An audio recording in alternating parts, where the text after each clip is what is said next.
Hello दोस्तों, मेरा नाम विक्रांत है और मैं कोलकाता में रहता हूँ। मेरा काम एक इंजीनियर का है। मैं देश के अलग अलग भागों में घूमता ही रहता हूँ। मेरी कंपनी मुझे जहां पर भी भेज देती है, मैं वहां पर पहुंच जाता हूँ। और कभी कभी मुझे किसी ऐसे इलाके में जाना पड़ता है जहां पर आसपास कोई नहीं रहता। मुझे अकेले को उस जमीन का निरीक्षण करना पड़ता है, वहां के नक्शे बनाने पड़ते हैं और आसपास के लोगों से मदद मांगनी पड़ती है। मुझे सबसे पहले भेजा जाता है, इसलिए मेरी तनख्वाह भी बाकियों से थोड़ी ज्यादा है। मैं अपने काम को बहुत पसंद किया करता हूं, लेकिन इस बार मेरे साथ जो होने वाला था, मैं उसे किसी को बयान नहीं कर पाता। ये बात पिछली सर्दियों की है। मुझे एक बहुत ही पुराने से इलाके में भेजा गया था जहां पर आसपास गांव ही गांव थे। ये एक जंगली इलाका था और हमारी कंपनी को एक जगह पसंद आ गई थी और उस पर काम करना जल्द से जल्द शुरू करना था। अब मुझे ही सबसे पहले वहां पर जाना था और अकेले को जाकर उस जमीन का निरीक्षण करना था। वहां आसपास के शहरों का मुझे पता करना था, वहां पर सामान कैसे ले जाया जाएगा उसका पता करना था। उसी के साथ आसपास के गांव वालों से भी मिलना था ताकि लेबर की कमी ना हो सके। फैक्ट्री बहुत बड़ी लगने वाली थी, इसलिए जमीन भी बहुत ज्यादा थी, लेकिन वहां जाकर ही पता लगना था कि वो जमीन कैसी है।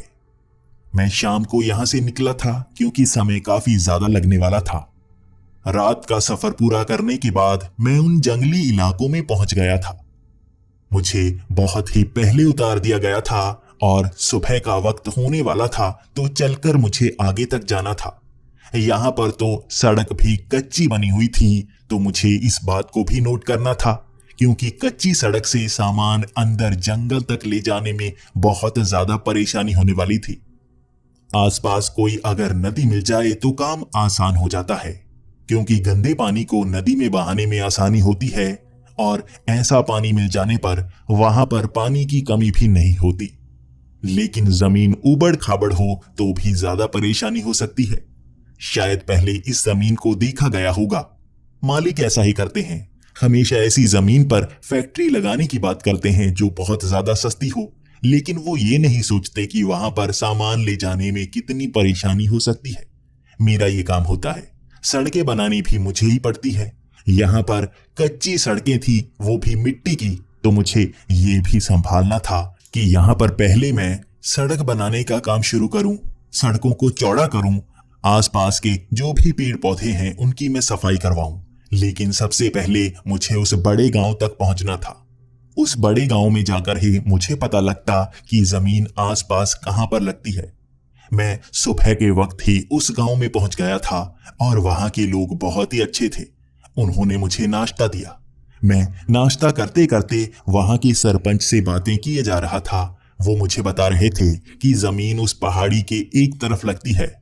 वहां पर काफी सस्ती जमीन मिल गई है क्योंकि सरकार भी उस जमीन को बेचना चाहती थी। पहले समय में वहां पर कई गांव हुआ करते थे, लेकिन लोगों ने वहां पर रहना बंद कर दिया। अब पास में एक छोटा सा गांव है, वहां पर भी शायद आपको मदद मिल जाएगी, लेकिन हम उस गांव तक नहीं जाते। लगभग दोपहर तक मैं वहां पर लोगों से बातें करता जा रहा था। मैं लोगों को इकट्ठा कर रहा था ताकि मुझे पता लग पाए कि यहाँ पर कितने लोग हैं जो काम करना चाहेंगे, वो हमसे कितनी लेबर चार्ज करना चाहेंगे, क्योंकि पैसे का हिसाब भी मुझे ही करना था। शुरू में मुझे कुछ बंदे चाहिए होंगे जो वहां की सफाई कर सके। साफ मैदान बनाने के बाद ही मैं वहां का निरीक्षण कर पाऊंगा। यहाँ पर बहुत सारे लोग इकट्ठा हो गए थे, लेकिन मैं उनको पैसों की बात कर रहा था, वो मानने को तैयार नहीं हो रहे थे। कोई भी उस जगह पर काम करने को तैयार नहीं था। हर किसी का कहना था कि वो सामने वाली पहाड़ी के पीछे नहीं जा सकते, काम करने की बात तो दूर की है। मैं पहले से सोच कर आया था कि दिन रात काम करवाऊंगा, इससे काम भी जल्दी हो जाएगा। लेकिन वो रात को काम क्या करेंगे, वो तो दिन को वहां पर काम करने से भी बहुत ज्यादा डर रहे थे। मुझे पता था वहां लाइटिंग की कमी भी होगी, लेकिन पास के शहर से हम जनरेटर मंगवा सकते हैं। हमारी कंपनी को पैसों की कभी कमी नहीं हुई। उन्होंने पैसों के कारण कभी किसी को भी मना नहीं किया। यहाँ पर लोग जितनी दिहाड़ी मांगते उनको उतनी मिल जाती, लेकिन काम करने को वो मानते तो सही, वो मान नहीं रहे थे। अब मैं क्या करता? पूरा दिन मेरा लग गया उनको मनाने में, लेकिन वो मान नहीं रहे थे। मुझे अब उस पहाड़ी के पीछे उस छोटे गांव तक जाना था। वहां जाकर लोगों से मदद मांगनी थी, शायद वो कोई काम कर पाए। मैं इस बार सोच कर आया था कि पैसों की बात शुरू में नहीं करूंगा। शुरू में मैं सामान की बात करूंगा। खाने पीने का सामान, अनाज और इस तरह की चीजें हम देंगे अगर वो काम करेंगे। शायद इस तरह से वो मान जाएं। लेकिन उस पहाड़ी पर जाने से पहले ही वो सरपंच मुझे मना कर रहा था। वो कह रहा था कि उस गांव में अगर आप ना ही जाएं तो अच्छा होगा, उससे दूर रहें। उस जमीन में अगर आपको जाना भी है तो उधर पीछे से घूम कर जाएं, उस पहाड़ी से न जाएं। मुझे सुनने में काफी अजीब लग रहा था। उस पहाड़ी से रास्ता बिल्कुल साफ था, वहां से ज्यादा जल्दी वहां तक जाया जा सकता था और मुझे खास तौर पर उस गांव में जाना था। वो उस गांव में जाने को बार बार मना कर रहे थे। घूमकर पीछे जाने में मुझे 1 घंटे का समय लग जाता। अगर मैं सामने से जाता तो शायद 25 मिनट का समय लगेगा। क्यों वो 1 घंटा लगवाना चाहते थे, मैं उनसे जानना चाहता था। उन्होंने बताना भी शुरू कर दिया। उन्होंने कहा कि उस गांव में एक डाकिनी रहती है। वो शैतानी शक्तियों के साथ इंसानों को मारती है और उनका शिकार हमेशा मर्द ही होते हैं। उस गांव में बहुत ऐसी घटनाएं हो चुकी हैं जिसमें डाकिनी के हमले की बात है। पुलिस भी वहां तक जाने में डरती है और पुलिस यहीं पर आकर वापस चली जाती है। कोई कत्ल भी वहां पर हो जाए तो वो वहां पर नहीं जाती, बल्कि हमको भेजते हैं लाश लाने के लिए। हमेशा से यहां ऐसा ही होता आ रहा है। उनकी बातें मुझे डरा रही थी। क्या सच में डाकिनी जैसी कोई चीज होती है? मैं भूत प्रेत पर यकीन नहीं करता और मैं हमेशा ही ऐसी बातें सुनता आया था। कई जंगलों में मैं फैक्ट्री की जमीन का निरीक्षण कर चुका था, वहां पर भी ऐसी ही बातें बताई जाती थी। मैं जानता था गांव वाले अपनी ऐसी जमीनों को बेचना नहीं चाहते। पहले तो वो पैसा ले लेते हैं, बाद में वो ऐसी कहानियां बनाने लगते हैं ताकि कंपनी वाले जमीन छोड़कर भाग जाएं और उनको दुगना फायदा हो जाए। पैसे भी उनको मिल जाते हैं और जमीन भी बच जाती है। हमने ऐसा कभी नहीं किया। जमीन का सौदा हुआ है तो फैक्ट्री लगेगी ही। मैं अपने मन में ठान चुका था कि काम तो मुझे करना है और मुझे सीधे रास्ते से ही जाना है, ताकि इनका शक भी दूर कर पाऊं या इनका झूठ बेनकाब कर पाऊं। मैं शाम के वक्त ही सीधे रास्ते पर चल पड़ा। मुझे 25 मिनट लगते उस गांव में पहुंचने के लिए। मैं वहां पर सीधा चल पड़ा था और वो सरपंच भी मेरे साथ चल पड़ा था। वो डर रहा था कि मुझे कहीं रास्ते में कुछ हो न जाए, इसलिए उसने कहा कि उस पहाड़ी तक वो मुझे छोड़ देगा। रास्ते में वो मुझसे बातें करता जाएगा ताकि कोई जानवर मुझ पर हमला ना कर दे। वो मेरी फिक्र कर रहा था और मुझे ये अच्छा लगा। रास्ते में हम बातें करते जा रहे थे और वो मुझे उस गांव की बातें बताता जा रहा था। उसने कहा कि उसके दादाजी भी उस गांव में मारे गए थे। कहते हैं कि वहां पर डाकिनी मर्दों पर वार करती है। वो उनको छोड़ती नहीं, वो उनसे बहुत काम करवाती है और उसके बाद जान से मार देती है। एक डाकिनी को आप आसानी से पहचान नहीं सकेंगे क्योंकि वो अपना रूप बदल लेती है। वो किसी भी रूप में आपके सामने आ सकती है। उसकी खूबसूरती को बयान नहीं किया जा सकता। वो जितनी खूबसूरत बनना चाहती है बन सकती है। आप उस पर मोहित हो सकते हैं, इसलिए वहां की लड़कियों से दूर रहना। पता नहीं कौन सी डाकिनी हो और वो आपको फंसा रही हो। उसकी बातें अजीब थी और मुझे रास्ते में ही हंसी आती जा रही थी। क्या सच में कोई खूबसूरत लड़की अगर आपके सामने आए तो आप उसे डाकिनी समझकर पीछे कर दोगे? ये तो बेवकूफी होगी। वैसे भी मैं कुंवारा हूं। अगर वहां पर सच में कोई बहुत सुंदर लड़की हुई जो मुझ पर मोहित हो चुकी हो, फिर क्या मैं उसे मना कर दूंगा सिर्फ ये सोचकर कि वो डाकिनी हो सकती है? ये बेवकूफी होगी। मैं ऐसा नहीं करूंगा। वैसे भी वहां जाकर मुझे कौन सा कोई पसंद आने वाली है। मैं शहर में पला बड़ा और गांव की लड़कियां मुझे कभी पसंद नहीं आती थी। मुझे हमेशा गांव की लड़कियां गंवार लगती थी। शायद यहां पर मेरा इरादा बदल जाए। मैं भी देखूंगा क्या सच में ऐसा हो सकता है कि मुझे इस गांव की कोई लड़की पसंद आ जाए। मुझे भी देखना होगा। वो इस तरह से डाकिनी की बातें करता जा रहा था कि मुझे डाकिनी से डर नहीं लग रहा था, बल्कि मुझे जैसे डाकिनी अच्छी लगने लगी थी। उसने शुरू में बताया कि डाकिनी शिकार करती है, लेकिन उसके सिवा उसने जो भी चीजें बताई वो सच में मेरे अंदर ऐसी उत्सुकता पैदा कर रही थी कि मैं डाकिनी से मिलना चाहता था। क्या सच में कोई इतनी सुंदर हो सकती है? क्या कोई अपना रूप बदल सकता है? क्या आज भी ऐसी चीजों पर यकीन किया जाता है? पूरे रास्ते उसने जो भी बयां किया मेरे दिमाग में घूमता जा रहा था। हम उस काली पहाड़ी तक पहुंच गए थे और वहां पर उसने मेरे गले में एक माला बांध दी। उसने कहा, ये माला अष्ट सिद्धि की माला है। हमारे गांव में हर कोई इसे पहनता है। अगर तुम इसे पहन लोगे तो तुम्हारी जान बच जाएगी। मैं उसे मना नहीं कर सकता था क्योंकि उसमें एक बहुत ही छोटा सा नग लगा हुआ था। बहुत ही सुंदर माला। सच में अगर उसने मुझे कोई गिफ्ट दिया है तो मैं पहनूंगा क्यों नहीं, और खास तौर पर मुझे वो पसंद भी आई थी। वैसे मैं वहम पर यकीन नहीं करता, लेकिन किसी का दिया हुआ गिफ्ट कभी वापस भी नहीं करता। उसने बड़े प्यार से दिया था, मैंने गले में पहन ली। उसने मुझसे वादा मांगा, जब तक मैं वापस ना आ जाऊं इस माला को गले से ना उतारूं। मैंने वादा कर दिया। उसकी इज्जत मुझे रखनी थी। वो मुझे विदा कर रहा था। मुझे सामने वो गांव नजर आ रहा था। वहां पर आग जली हुई थी और वहां पर रोशनी भी थी। ऐसा लग रहा था जैसे उन्होंने सोलर लाइट्स जलाई हुई थी, क्योंकि वहां तक इलेक्ट्रिसिटी तो जाती नहीं। शायद वो सोलर लाइट से ही काम करते हों। चलो कोई बात नहीं, ये तो मेरे लिए अच्छा है। मुझे ज्यादा मेहनत नहीं करनी पड़ेगी। वो मुझे विदा कर रहा था और मैं उस पहाड़ी के आगे जाए जा रहा था। रास्ता काफी छोटा था। मैं उस सामने चलती हुई रोशनी के पास पहुंच चुका था। मैंने पीछे मुड़कर देखा। वो सरपंच मुझे नजर नहीं आया। शायद वो जल्दी से वहां से चला गया होगा।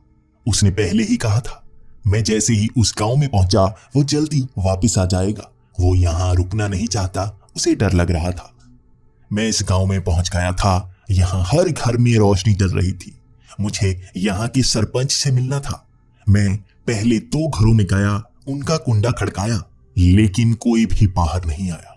मैं उसके बाद जैसे ही तीसरे घर में पहुंचा, मुझे वहां पर एक बूढ़ी औरत मिली। उसने कहा, कौन हो तुम? यहां क्या कर रहे हो? सामने वाले गांव से आए हो? मैंने उससे बात करना शुरू कर दिया। मैंने उसे कहा, नहीं, मैं शहर से आया हूं। वो पास की जमीन है, वो बेची जा चुकी है। वहां पर फैक्ट्री लगनी है, इसीलिए मैं उसे देखने के लिए आया हूं। शायद आपसे पहले भी बात की जा चुकी होगी। शायद कंपनी वाले आपसे बात कर चुके होंगे। मैं यहां पर थोड़े दिनों के लिए रुकूंगा और उस जगह का निरीक्षण करूंगा। वो बूढ़ी औरत बार बार मुझे ताके जा रही थी। उसके बाद वहां पर बहुत सारे लोग इकट्ठा हो गए। मैं आसपास देख रहा था। वहां पर औरतें ही औरतें थी। कोई भी मर्द नजर नहीं आ रहा था। मैं उनसे बात कर रहा था। मैंने उनसे कहा कि इस गांव का सरपंच कौन है, मुझे उनसे मिलना है। उन्होंने उस बूढ़ी औरत की तरफ इशारा किया। वो इस गांव की सरपंच थी। फिर मैंने उनसे कहा, आपसे भी बात कर लूंगा, लेकिन इस गांव में कोई मर्द नजर क्यों नहीं आ रहा?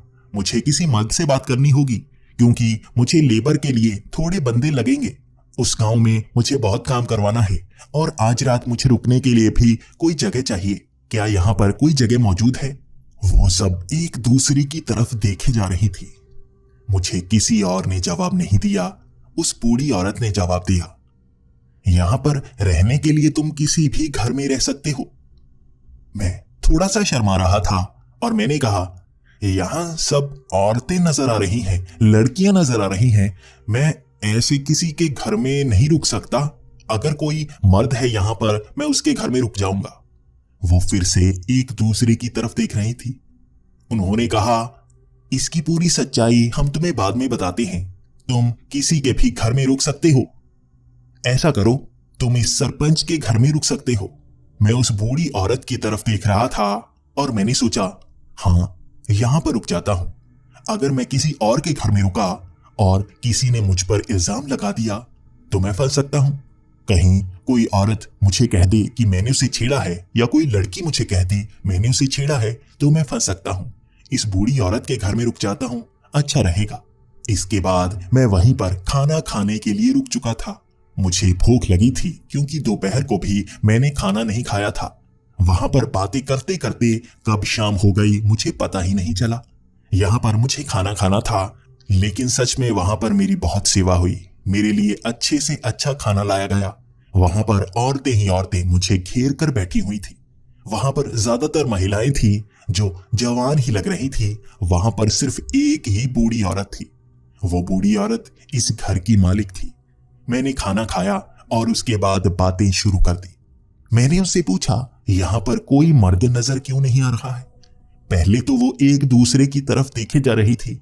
उसके बाद उन्होंने जवाब देना शुरू किया कि यहां पर एक डाकिनी रहती है। कहते हैं वो मर्दों का शिकार करती है। यहां पर जितने भी मर्द थे, या तो वो शहर भाग चुके हैं या उनकी मौत हो चुकी है। तुम्हें उन गांव वालों ने बताया नहीं? किसी से भी बात कर लेते, वो तुम्हें सच बता देते। तुम रात के समय यहां पर क्यों आए हो? यहां पर बहुत बड़ा खतरा बताया जाता है। यहां पर रुकना भी खतरनाक हो सकता है। अब तो ये सब भी मुझे डराते जा रहे थे। मैंने उनसे पूछा, सच में यहां पर कोई मर्द मौजूद नहीं है? क्या सब यहां से जा चुके हैं? उन सब ने हां कहा। मैं हैरान हो चुका था। एक पूरा का पूरा गांव औरतों से भरा हुआ। लेकिन अब क्या कर सकते हैं? मुझे लेबर के लिए बहुत परेशानी होगी। मैंने उनसे पूछा कि मुझे यहां पर काम करवाना था और उसके बदले में मैं पैसे भी दे सकता हूं और अनाज भी ला सकता हूं, आप जो चाहें। वहां हर कोई मान चुका था।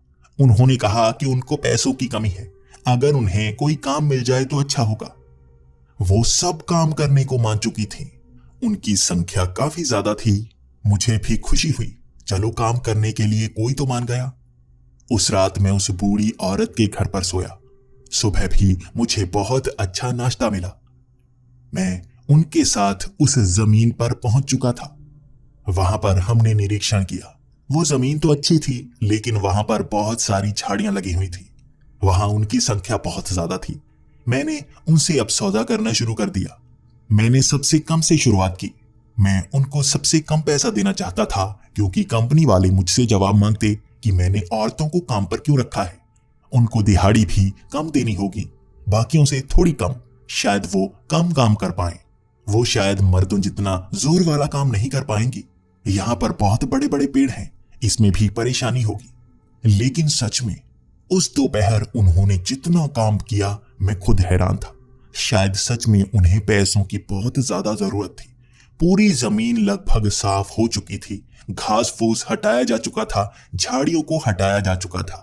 मैंने पूरी जमीन को आसपास से बंद कर दिया था। सिर्फ भारी भारी पेड़ बचे थे वहां, जिन्हें हम कल से काटना शुरू करेंगे।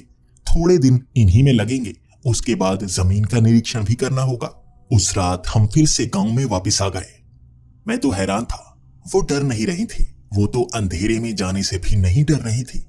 मैंने उनसे पूछा, क्या उनको डाकिनी से डर नहीं लगता? तो उन्होंने कहा, नहीं, डाकिनी सिर्फ मर्दों का शिकार करती है। कहते हैं यहां पर पुराने समय से ही कोई श्राप चला रहा है। शायद मर्दों ने किसी डाकिनी को जिंदा जला दिया था। उसके बाद से वो डाकिनी बस मर्दों का ही शिकार करती है। कहते हैं उससे बचना बहुत मुश्किल होता है और वो कोई भी रूप में आ सकती है। मैं थोड़ा सा डर रहा था। आज फिर से मैं उस घर में पहुंच गया और वहां पर मुझे सोना था, लेकिन आज मुझे नींद नहीं आ रही थी। मुझे ऐसा लग रहा था जैसे हमारे घर के बाहर से कोई बार बार चलकर जा रहा है। मैं निकलकर बाहर देखता। मैंने उस बूढ़ी औरत से भी पूछा कि बाहर मुझे कोई लग रहा है। वो बार बार मना कर रही थी और मुझे कह रही थी, लोग आसपास घूमते रहते हैं, डरो मत, आसपास जानवर हो सकते हैं। मैं उन पैरों की आवाज को पहचानता था। वो इंसानों के पैरों की चलने की आवाज है। इस तरह से इंसान चलते हैं, वो कोई जानवर नहीं हो सकता। और आधी रात को बाहर कौन घूम रहा होगा? मैं अपना सामान एक तरफ रख चुका था और उसके आगे सो रहा था। मुझे डर था कहीं कोई चोरी न कर ले। बार बार वो आवाजें आती जा रही थी और मैं उस बूढ़ी औरत को बताता जा रहा था लेकिन उसका ध्यान इस तरफ था ही नहीं। क्या वो इन बातों को छिपा रही थी? मुझे उस पर शक होने लगा था। वो आस पास से आती आवाजें मुझे पूरी रात डराती रही और मैं सो नहीं पाया। मैं अपना सामान चोरी नहीं करवाना चाहता था। बहुत कीमती सामान भी मैं यहां पर लेकर आया था। उनमें कई काम की मशीनें थी जिन्हें मिट्टी का निरीक्षण करने के लिए इस्तेमाल किया जाता है। वैसे भी इस गांव की औरतें बहुत ही जरूरतमंद लगती हैं। उन्हें पैसों की ज्यादा जरूरत है, इसलिए वो मेरा सामान चुरा भी तो सकती हैं। मैं डरता रहा, बार बार बाहर निकलकर देखता, जैसे वो आसपास से तेजी से वहां से भाग जाती हूं। कोई नजर ही नहीं आता। सच में मैं हैरान हो चुका था। दूसरा दिन और फिर से काम हुआ। बहुत पेड़ों को काटा जा चुका था और आज मुझे पता चला कि यहाँ पर पेड़ों की संख्या काफी ज्यादा है और जमीन बहुत बड़ी ली जा चुकी है। इस बड़ी जमीन के पेड़ों को काटने में 3 से 4 दिन का समय लगेगा। कल तो मैं सोच रहा था 2 दिन में काम खत्म हो जाए तो अच्छा रहेगा, लेकिन 4 से 5 दिन तो लगेंगे ही लगेंगे। उसके बाद 1 दिन का काम मिट्टी के निरीक्षण का होगा। उसके बाद मैं यहाँ से जा सकता हूँ और सड़क बनाने का काम शुरू करवाना होगा। सामने से अगर सड़क बना दें तो सीधा ऊपर वाले हाईवे तक पहुंचा जा सकता है। वैसे भी इस तरफ वो पहाड़ी है, इधर से ही रास्ता निकालना होगा। आज रात फिर से उस घर में मुझे डर लगता जा रहा था। आसपास कौन चलता है? मैं बार बार देखने की कोशिश करता, कोई नजर नहीं आता। लेकिन लगभग 12 बजे के बाद मुझे घर के अंदर से चलने की आवाजें आने लगी। कोई घर के अंदर तक आ चुका था। मैं बार बार जाकर दरवाजे की कुंडी को चेक करता, क्या वो खुली है? वो खुली नहीं थी। कोई अंदर नहीं आ सकता उसे खोले बिना। लेकिन घर के अंदर से चलने की आवाजें आ रही थी। वो बूढ़ी औरत अंदर ही सो रही थी, वो तो हिली तक नहीं। फिर भी कोई अंदर कैसे आ सकता है? मैं बार बार बेड पर जाकर लेट जाता। अब मुझे लगने लगा था वो बूढ़ी औरत कुंडी तो नहीं खोलती। कहीं वो कुंडी खोलती है और कोई घर के अंदर आ जाता है। मैं आसपास हर कमरे में देख चुका था, वहां कोई नहीं था। शायद कोई घर के अंदर आकर बाहर जा चुका है। मैं आगे तक गया, कुंडी के पास एक लाल कपड़ा लपेट दिया। अगर सच में किसी को कुंडी खोलनी है तो वो लाल कपड़े को हटाना ही होगा। मैंने बांधा इस तरह से था कि कोई और उसे इसी तरह से बांध नहीं सकता। तो कोई उसे खोलेगा तो मुझे पता लग जाएगा। मैं आराम से बेड पर आकर लेट गया, लेकिन वो आवाजें आना बंद नहीं हुई। वो आवाजें अब भी आ रही थी। आसपास कोई चल रहा था, जैसे वो मेरे बेड के करीब भी आता। मैं एकदम से मुड़ता और तेज आवाज से वो गायब सा हो जाता। मैं डरने लगा था। मैंने फिर से जाकर कुंडी चेक की। वो कपड़ा वैसा का वैसा ही था, यानी कोई बाहर से इस दरवाजे को खोलकर नहीं आ रहा। जो भी है वो इस घर के अंदर ही हो सकता है। अगले दिन सब वहां पर काम पर लग चुके थे। अब मुझे सबकी जानकारी भी चाहिए थी, कौन क्या करता है। वहां पर कई लड़कियां थीं जो काम पर लगी रहती, लेकिन कुछ लड़कियां थीं जो कम काम कर रही थी। मैं जानना चाहता था वो काम क्यों नहीं कर रही। क्या उन्हें पैसों की जरूरत नहीं है? उनमें से एक लड़की थी चित्रा, सच में बहुत खूबसूरत। मैं बयान नहीं कर सकता उसकी खूबसूरती को। और उसके कपड़े भी शहर वाले थे। मैंने सबसे पहले उससे बात करना शुरू किया। बहुत दिन हो चुके थे, अब सबसे अच्छी तरह से जान पहचान तो हो चुकी थी मेरी। मैं किसी को तंग भी नहीं करना चाहता था। मैं किसी लड़की से इतनी जल्दी बात नहीं करता, लेकिन अब उससे बात कर रहा था क्योंकि वो मेरी बहुत ज्यादा मदद किया करती। उसने भी बताना शुरू किया कि वो शहर में पली बड़ी है, लेकिन शहर में उसे अच्छा काम नहीं मिला और उसके पापा की मौत हो चुकी है। वो यहीं गांव में मरे थे। इसके बाद वो माँ को मनाती रही, लेकिन माँ शहर नहीं आई तो वो भी यहीं पर रहने के लिए आ गई। यहीं पर गांव में काम करने लगी, लेकिन वो शहर जाना चाहती है, यहाँ से दूर जाना चाहती है। कोई अगर उसकी माँ को मना ले तो वो शहर जाने को मान चुकी थी। उसका नाम चित्रा था और मैं सारा दिन चित्रा चित्रा करता रहता। मैं उससे हर वक्त मदद मांगता रहता क्योंकि सारा सामान आसपास बिखरा रहता। मैं जैसे, मुझे वो सामान चाहिए, चित्रा ला कर दो, या वो चाहिए, चित्रा ये लेकर आओ, चित्रा पानी लेकर आओ। और सच में वो मेरी मदद बहुत ज्यादा किया करती। लेकिन मुझे लगने लगा था एक लड़की है जो उससे जलती है। उसका नाम था दिशा।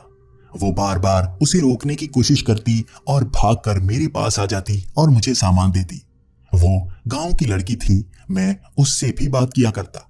वो मुझे बता रही थी कि उसे भी शहर पढ़ने जाना था, लेकिन उसके पापा ने उसे पढ़ने ही नहीं दिया। उन्होंने कहा कि उसे इस गांव में ही रहना चाहिए, शहर के लोग अच्छे नहीं होते।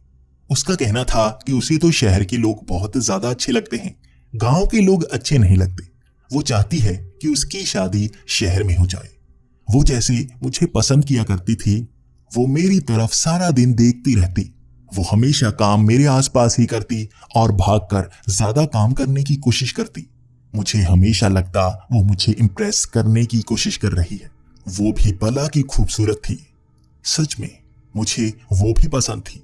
ये दो लड़कियां इस गांव में सबसे सुंदर थी, लेकिन मुझे अब भी चित्रा ज्यादा पसंद थी, क्योंकि वो मेरी बहुत ज्यादा मदद किया करती और मैं देखता दिशा उससे चल रही थी। वो शायद मुझे पसंद करने लगी थी। इन दिनों में मैं इस चीज को पहचान चुका था, लेकिन मुझे चित्रा ज्यादा पसंद आ रही थी। मुझे नहीं पता क्या उस डाकिनी वाली बात सच है। यहां पर कौन डाकिनी हो सकता है? कहीं वो दिशा डाकिनी निकली तो क्या होगा? ये बातें भी मेरे मन में आया करती। आज रात फिर से मैं उस घर में सो रहा था और मुझे आसपास से आवाजें आती रही।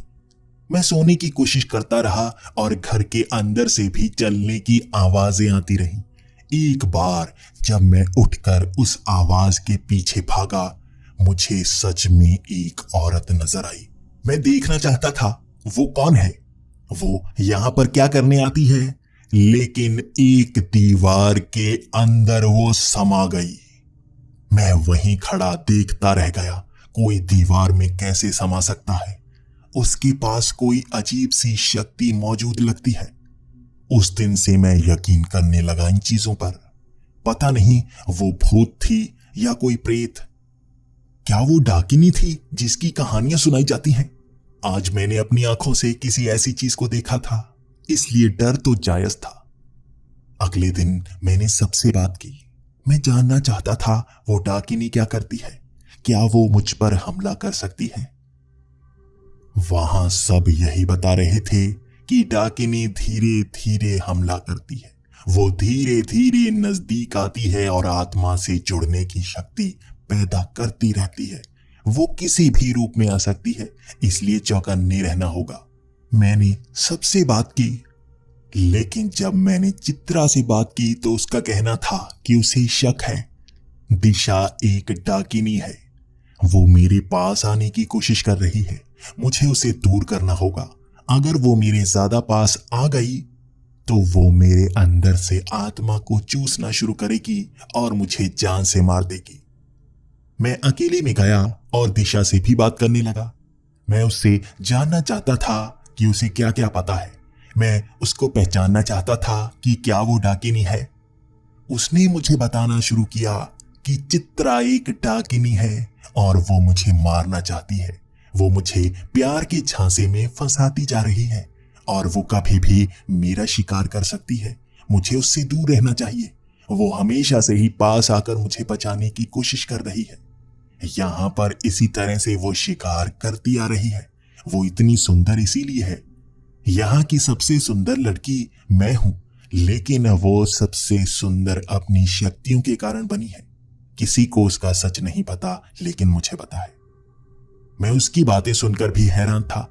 क्या दोनों में कोई डाकिनी थी? कौन थी वो, चित्रा या दिशा? मेरी घबराहट बढ़ती जा रही थी। सिर्फ 2 दिनों का काम बचा था और आज रात मैं फिर से डरता जा रहा था। घर के अंदर कोई होता जो नजर नहीं आता। मैं क्या करूं? क्या मैं रोशनी डालूं? क्या मैं टॉर्च से हर तरफ रोशनी कर दूं? तब मुझे पता चल जाएगा वो कौन है। वो दीवारों के आर पार जा सकती है, लेकिन एक बार पहचान में आने के बाद मैं जान सकता हूं वो है कौन। और मेरी जान को सच में खतरा होने वाला था। कौन सी चीज थी जो मुझे बचा रही थी, मुझे नहीं पता। अब तक मुझे हमले का सामना नहीं करना पड़ा था, लेकिन मुझे सरपंच की एक बात याद आ रही थी।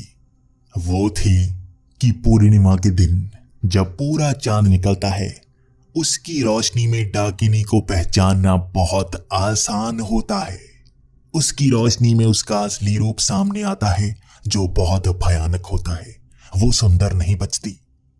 लेकिन मैं इसका इस्तेमाल कैसे करूं? आज पूर्णिमा है, क्या मैं इसका इस्तेमाल कर सकता हूं? मैं जानना चाहता था। मैं क्या करूं? घर के अंदर दीवारों में छोटे छोटे छेद कर दूं, जिससे अंदर रोशनी आएगी और उसमें मुझे पता लग जाएगा। पूर्णिमा के दिन उसकी शक्ति भी कमजोर होती है और वो नुकसान कम पहुंचा पाती है। फिर भी उससे बचना मुश्किल जरूर होता है। मैं क्या करूं? मैंने यही सोचा कि मैं दरवाजा खोलकर बाहर चला जाता हूं।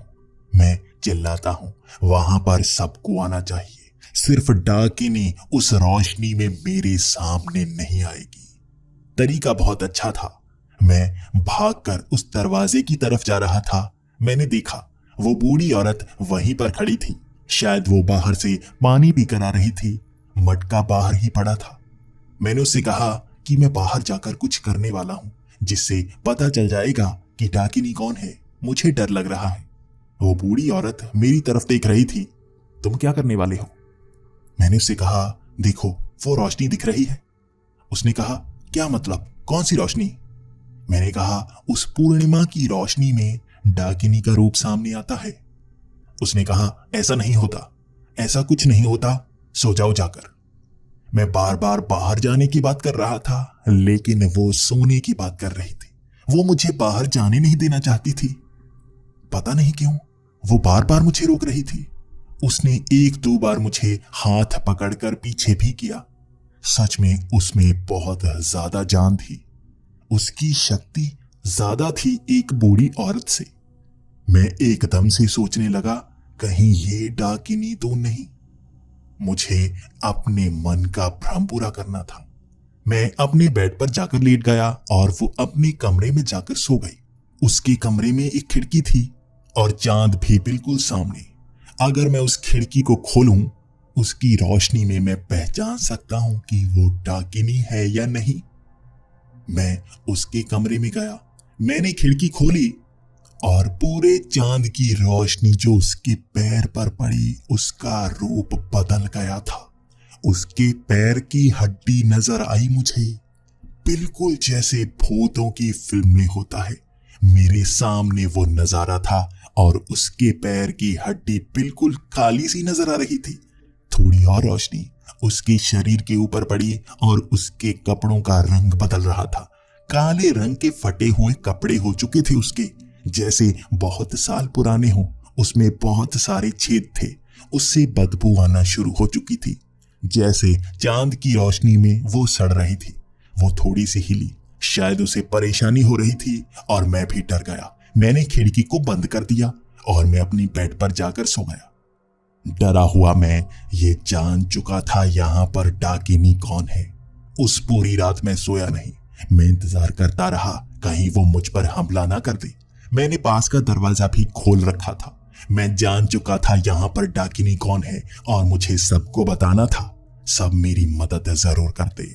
अगले दिन मैंने धीरे धीरे करके कई लोगों को बताया कि वो बूढ़ी औरत ही डाकिनी है। कोई मानने को तैयार नहीं हो रहा था। मैंने सबको बताया कि मैंने खुद देखा है। धीरे धीरे उनको यकीन होता गया। उन्होंने कहा, आज रात ही हमें उस पर हमला करना होगा। सब मिलकर उसे पकड़ेंगे और मार देंगे। मैं भी हां कर चुका था, लेकिन जब मुझे अकेले में चित्रा मिली तो उसने कहा कि डाकिनी से बचना बहुत मुश्किल है। तुम्हें बिल्कुल शुद्ध शक्ति का इस्तेमाल करना होगा। तुम्हारे गले में जो माला है तुम्हें फंसाने के लिए दी गई है। उस गांव के मर्द जानबूझकर यहाँ पर किसी को भेजते हैं ये माला पहनाकर। ये माला शिकार के लिए होती है। जिसके गले में ये माला होती है उसका शिकार डाकिनी करती है। तुम्हें ये माला उतारनी होगी रात के वक्त, तब तुम बच पाओगे। जब मैंने दिशा से बात की तो दिशा का भी यही कहना था कि माला को रात के वक्त उतारना होगा, तब मैं जिंदा बच पाऊंगा, वरना मर्दों को वो डाकिनी बड़े आराम से मार देती है। उस पूरा दिन मैं यही सोचता रहा कि मुझे वो माला निकाल देनी चाहिए या नहीं। क्या उस गांव के लोग भी झूठे थे? क्या उसका सरपंच जानबूझकर मुझे फंसाना चाहता था? यहां पर जितने भी लोग आए उन सबको वो सरपंच ही छोड़कर आता था। उसके बाद भी वो जिंदा बच नहीं पाते थे। क्या जानबूझकर सरपंच इस डाकिनी से मिला हुआ है? वो जानबूझकर क्या माला पहनाकर लोगों को यहां पर भेजता है ताकि डाकिनी उसे मार सके? क्या सच में मेरी शक्ति कमजोर हो गई है इस माला को पहनकर? मैं नहीं जानता था। पूरा दिन मैं सोचता जा रहा था। आज पूर्णिमा की रात नहीं थी, लेकिन चांद फिर भी काफी बड़ा आने वाला था। आज इसकी रोशनी में भी मैं उसे आराम से पहचान लेता। हर किसी को मैं दिखा देता कि कैसे वो डाकिनी है। सच सबके सामने आ जाता। वहां उस बूढ़ी औरत को घर से बाहर निकालने के लिए कई लोग घर के अंदर आ चुके थे और अंधेरा भी होने वाला था। हर कोई कह रहा था, तुम्हें बाहर आना होगा, तुम्हें बाहर आना ही होगा, तुम ही डाकिनी हो। वो भी बार बार शक्ति का इस्तेमाल कर रही थी और जैसे उसको घसीट घसीट कर बाहर लाया जा रहा था। वो बाहर खड़ी, हर कोई अपने घर के बिल्कुल सामने खड़ा हो गया था, जैसे हर कोई डर रहा हो। वो शायद उससे डर रहे थे। मुझे दिशा भी इशारा कर रही थी और चित्रा भी। माला को उतार दो, वो तुम्हारा शिकार कर सकती है। वो बूढ़ी औरत हंसती जा रही थी। उसने कहा, तुम्हें आज ही मारने वाली थी। तुम इस माला को मत उतारना, मैं तुम्हें जिंदा नहीं छोड़ने वाली। तुम इस माला को मत उतारना, तुम्हारी शक्ति इसी से बांधी है। मैंने उसे खास तौर पर तुम्हारे साथ भेजा था। इस माला को जब तुमने पहना, मैं उसी वक्त से तुम्हारा इंतजार कर रही हूं। वो ऐसा कहती जा रही थी और मुझे हर कोई कह रहा था कि मैं माला को उतार दूं। अंधेरा हो चुका था। चंद्रमा की रोशनी वहां पर पड़ती जा रही थी, थोड़ी थोड़ी। हर कोई अपने घर के अंदर से मुझे ताक रहा था और मैं यहां उस बूढ़ी औरत के सामने उसे एक डंडे के साथ बांधा गया था। उसका चेहरा डरावना सा हो चुका था, जैसे वो अपने असली रूप में आ गई हो। फटे से कपड़े और बड़े बड़े दांत, लाल आंखें और उसके 2 सींग भी थे। वो मुझे मार सकती थी, लेकिन वो निकल नहीं पा रही थी। उसे जैसे किसी चीज से बांधा गया था। लाल कपड़ा जो उसके पैरों पर बांधा गया था और लाल ही कपड़ा उसके हाथों पर भी बांधा गया था। उन्होंने मुझे कहा, धागे को निकाल दो, देखो वो धीरे धीरे यहां से निकलती जा रही है। इस धागे को निकालने के बाद ही वो कमजोर होगी, वरना यहां से निकलकर वो तुम्हें मार देगी। रात को उसकी शक्ति बहुत ज्यादा बढ़ जाती है। मैं बस उस माला को निकालने ही वाला था, लेकिन मेरे मन में एक ख्याल आया। मैंने उनसे कहा, निकालता हूं, लेकिन मेरी एक शर्त है। हर कोई मेरे साथ खड़ा होना चाहिए। इस चंद्रमा की रोशनी में हर कोई मेरे साथ खड़ा होना चाहिए। मैं उसके बिना इस माला को नहीं निकालने वाला। वो बूढ़ी औरत जैसे तेजी से मेरी तरफ आने की कोशिश कर रही थी। उसका कपड़ा कभी भी फट सकता था। वो सब कह रहे थे, माला को उतार दो, लेकिन मैं यहां पर यही कह रहा था, मैं इसका मुकाबला कर सकता हूं। इतने दिन अगर इसने मुझे नहीं मारा, अब कैसे मारेगी? सबको यहां पर आना होगा। मैं हर किसी को चंद्रमा की रोशनी में देखना चाहता हूं। वहां पर एकदम से शांति सी पसर गई। मैं अपने हठ पर आ चुका था कि मैं हर किसी को चंद्रमा की रोशनी में देखना चाहता हूं। मुझे एक डर सा समा गया था। मुझ में एक डर सा आ गया था। क्या यहां पर एक ही डाकिनी है या कोई और भी हो सकती है? यहां पर भीड़ आकर भी मर चुकी है, तो यहां पर मुझे जानना होगा। लेकिन हर कोई सन्न हो गया था, मेरी तरफ अजीब तरह से ताक रहा था। मैंने किसी को इस तरह से देखते हुए नहीं देखा। वो डरे से, सहमे से वहां खड़े थे और वो बूढ़ी औरत भी हिलना बंद कर चुकी थी। वो जैसे बिल्कुल स्थिर हो गई। उसके बाद मैंने उनसे कहा, मैं जा रहा हूं। मुझे तुम लोगों पर यकीन ही नहीं। कभी तो चित्रा मेरे करीब आती है तो कभी दिशा। तुम लोग झूठ बोल रहे हो। मुझे कल से ही शक शुरू हो गया था। क्या तुम इसकी पहचान अब तक नहीं कर पाए? इतने सालों से ये बूढ़ी औरत यहां पर है और सरपंच बनी हुई है। क्या तुमने कभी चंद्रमा की रोशनी में इसे देखा तक नहीं? ऐसा हो ही नहीं सकता। या तो ये डाकिनी है, तुम्हें पहले से पता था, या तुम झूठ बोल रहे हो और मुझे फंसाना चाहते हो। इसलिए जो तुम कहोगे मैं वो तो करने ही नहीं वाला। मैं कदम पीछे हटाने लगा था। मैं उस रास्ते पर चल पड़ा था जहां से वो दूसरा बड़ा गांव आ रहा था। मैंने उनसे कहा, मैं वहां पर जाने वाला हूं, अब मैं यहां पर रुकना नहीं चाहता। शायद तुम सब झूठे हो, शायद तुम सबको पता है कि वो डाकिनी है और वो मुझे मार सकती है। तुम जानबूझकर इस माला को उतारना चाहते हो मुझे मारने के लिए।